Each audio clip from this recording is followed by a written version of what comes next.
Hello, and welcome to another edition of Math, Music, and More. Today we're going to stick with math, but we're going to move away from the theoretical and go back to the applied, in particular with applications to engineering. And where am I going? You guessed it, Laplace transforms, because I finally want to close that loop. I had in previous videos discussed some of the properties of Laplace transforms and then derived some of the important formulae that we use in Laplace transforms, but I never really got to show you examples as to why they're so important.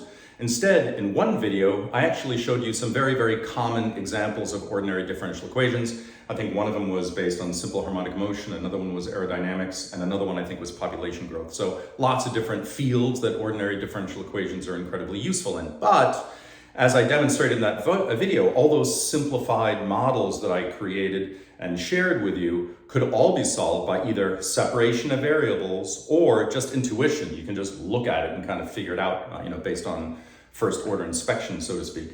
So today I want to start to build with you an example. It's still going to be a simple example, but you're going to look at it and say, separation of variables won't work. Solving it based on inspection also won't work. So where are we going to turn to? We're going to turn to circuitry. And in particular, I want to go just over, in this video, some basic rules to start to set things up. The first basic rule is that whatever voltage source you have, and whatever voltage it is over time, has to be equal to all the different voltages. I'll call them V sub I, where I represents every single voltage drop that occurs in and across this circuit.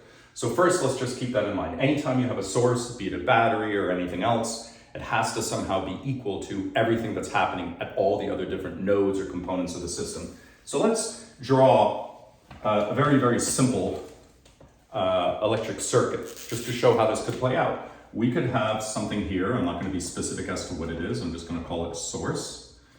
And we go to this thing, and then we come back to this thing. So any of you that have done sort of high school electromagnetism or anything like that would immediately recognize this. This is the symbol for a resistor, and this down here is the symbol for a capacitor. So going back to Kirchhoff's law, or whatever it was called, that I described before, that the voltage at the source must be equal to all the drops at the different components of the circuit. Well, what's the voltage drop here at this resistor? Well, that's kind of easy. We know that the voltage at a resistor is simply equal to I times R, where I is the letter that we always use to denote current, and R is the actual resistance of the resistor measured in ohms. Similarly, we have a very simple formula for the voltage at the capacitor, which I'll call here V sub C, and that's simply equal to Q over C. But what do those letters actually mean? Perhaps many of you already remember this. Q is obviously the charge on the capacitor, and C is the actual capacitance of the capacitor, which is measured in farads, which is really just, coulombs, divided by volts. So here we have it. And if we were to write it in very small lettering here, actually, you know what? Let me derive something instead. Let me kind of figure out how can we link all this stuff together. So I'm going to erase the circuit for a moment because we don't need that visual representation anymore. And all we really need are these two formulas. Well, how can we connect these things to somehow link it back to the actual source function of voltage? Well, we could notice that here where we say I is really nothing more than actually the derivative of charge with respect to time times R, right? But let's jump over here. We actually have an expression for Q. Q is just going to be equal to the voltage at the capacitor times C. Therefore, we could say that the drop in voltage on the resistor is the derivative of this thing with respect to time.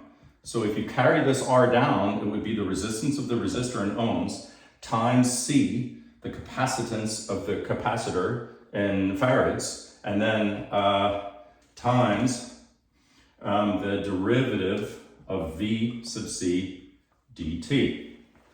So let's remember this one, and let's also remember that this is the voltage drop at R. And the voltage drop at the capacitor, we're just calling V sub C. Let's just leave it like that. Because now we have two terms, the two drops in this very, very simple electrical circuit that just had two components, a resistor and a capacitor. We could translate the voltage drops both into terms of the voltage of the capacitor. And now let's talk about what is a potential option for that source. We said that the voltage of the source as a function of time has to be equal to the voltage drop at the resistor, which we're saying now is R C d V sub C dt. And the voltage drop at the capacitor, we just defined it as V sub C.